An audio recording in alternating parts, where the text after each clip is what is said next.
The Denver Broncos hosted their rookies for their first minicamp over the weekend, and all the buzz was about RJ Harvey. But that's not the man you need to know. I'm going to tell you who it is coming up next.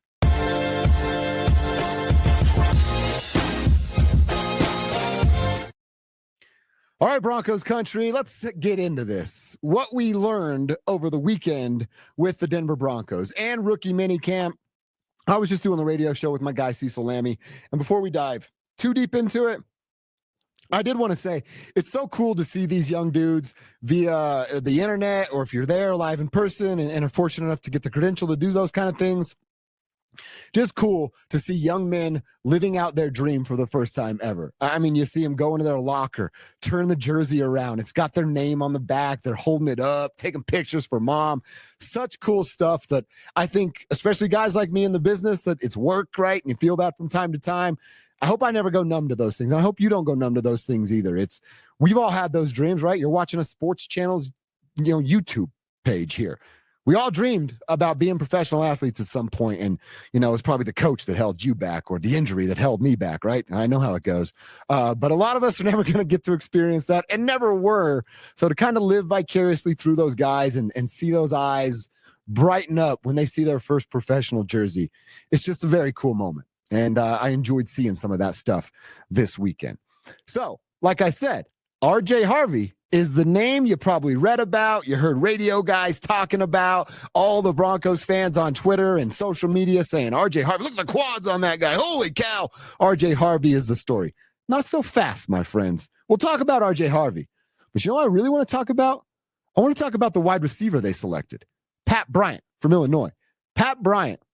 I think that the Broncos have found something here. Not that they didn't in RJ Harvey, but what they have in Pat Bryant, a rookie wide receiver. And I know, I've said it. I'm sure you're screaming at your screen right now. Yeah, but it takes this long for a receiver to be developed, and especially in a Sean Payton system. Because we watched Marvin Mims take a couple of years. We watched Devon Bailey have some moments, but really never arrived yet. Troy Franklin didn't do anything until he caught the one touchdown pass in Buffalo, which was literally the one touchdown pass because they lost, 31-7. Outside of that, it was drop for Troy Franklin.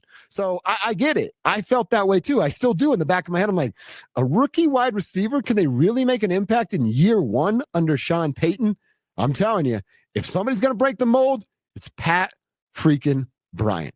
This dude already has the size. He already has the speed. And you know what he has that those guys that I just mentioned do not, at least at the NFL level? Marvin Mims, Devon Bailey, and Troy Franklin. This dude could run routes at the NFL level. Marvin Mims still can't even do that, and he was a weapon at the end of last year. Troy Franklin, he has some speed, so those 9 routes, yeah, sure, he's going to be great. But what else on that route tree can Troy Franklin do? Devon Bailey, little drag route across the middle and against the zone defense. Yeah, he can do that pretty well. But what else can he do? Pat Bryant, he can do all of those things and everything that Courtland Sutton's doing on the outside. Now, hold your breath. I'm not saying Pat Bryant's Courtland Sutton. He's going to replace that. No, I'm not. Maybe someday, though, and maybe it is sooner rather than later. The question we always ask ourselves after a draft, how many day one starters did they get? What's the grade? How many day one starters? You know, all the buzzwords and things that you got to say. Well, when I saw them draft Jahdae Barron, I mean, a first-round pick, you want that person to be a day one starter. Unless it's like 31 or 32, then you have rich people problems in your Super Bowl team. But they get Barron at number 20. I fully expect him to be a day one starter in some sort of role. Maybe it's him beating out Riley Moss. Maybe it's the slot kind of guy where it's spot duty, but you're kind of the starter in that position. Barron will be that. RJ Harvey, as we mentioned, all right, that's going to be Sean's little boo. I fully believe that. He said that RJ is his guy. That's the running back they wanted the entire time. He said that same stuff about Bo Nix, and that turned out to work pretty well. But Pat Bryant, I'm telling you, man, that's a plug-and-play guy. When they come out week one, and whomever they may play, we're going to find out on Wednesday when the NFL schedule comes out, I would not be surprised at all if you have Bo Nix, RJ Harvey's behind him. You got Evan Ingram there. You're still going to see plenty of Adam Troutman because you know you need a blocking tight end, right? I don't, but they apparently do. And then on this side, you're going to see Courtland Sutton. I'm telling you guys, do not be surprised if on that side, the other side of 14, you see Pat Bryant as a rookie starter, because then you get to put Marvin Mims back in that slot role where he's better. He's going to get the mismatch with a smaller slot type cornerback, which is advantage Marvin Mims. Plus, there's still more opportunities with pre-snap stuff, moving him in motion, hand him the ball, all the things that Sean wants to do. I fully expect that at this point. And then it comes just after one rookie minicamp. Maybe I'm riding the high a little bit from what I was told and what I was able to see about Pat Bryant. But I mean, what else? I just said it. He's got to beat out who? Marvin Mims? I don't know if that's that difficult of a job. And then you get to put Marvin as more of that specialist. So that's it. That's who I'm here to talk to you about today. Pat Bryant. Pat Bryant, picked by the Denver Broncos, might just be the biggest blessing in disguise for these Broncos. Now, when the draft process started, I probably did it on this show. They're not going to focus on wide receiver. Maybe that's an undrafted free agent guy. They had 3 6th-round picks. I thought, heck, maybe there's one of those CU wide receivers kind of chilling there on the back end of the 6th round, and they take a flyer on a kid. That wasn't the case with Pat Bryant. They drafted Pat Bryant where they drafted Pat Bryant because they think that he can play, and they think that he can play in year number 1, week number 1. So when everybody's asking you, hey, who's your favorite draft pick? Before you just scream out RJ Harvey because he was the first one on offense and he's got quads bigger than my head. If his quad was right here, you couldn't see my face anymore. That's unbelievable. Think about Pat Bryant. Watch a little bit of tape from Pat Bryant at Illinois. What he was able to do as basically the only option on offense for the Fighting Illini. See how good he was. By the way, the 50-50 balls, you're going to want to watch him go up and get those things. He is great at fighting for the football, hand placement when the football is being thrown his way. Another thing I like from Pat that I heard this weekend at rookie minicamp for the Denver Broncos, you get this question all the time, and every media member asks it. Hey, who do you compare your game to? Who do you mold your game after? I've asked the question. Everybody asks the question. Pat Bryant's answer was freaking beautiful. Pat Bryant said, I don't mold my game after anybody. I'm not trying to be the next insert name here. I'm trying to be the first Pat Bryant.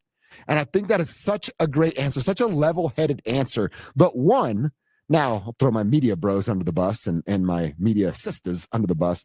You say the answer, they're going to hold that against you forever. And then when you don't perform, they're going to go, this guy thinks he was whatever name he said, and he just dropped the ball for a first down. They'll use it against you. So Pat's smart by not giving them any ammo. Them, I mean us in the media. And I also think that's the sense of confidence of, no, I don't need to be this next guy. I'm just trying to be the best who I am, right? I think we can all do that. Like, I'm not trying to be the next Jim Rome. I'd probably fall flat on my face if I wanted to be that as a broadcaster. He's a legend. I want to be the first me. I want to do it the way I want to do it, and I like to do it. And hopefully that's good enough, right? And if not, I'll get fired tomorrow, and we'll see. The time will tell. But I really like that answer from a young man like that. Just level-headed and shows that he is mature. So, yeah, he can be a day one starter. And then as far as expectations go, all right, you have Cortland on the other side. Cortland's still going to catch anywhere between 80 and 100 balls. He's still going to give you over 1,000 yards receiving because he did that with Bo Nix, and I fully expect him to do the same.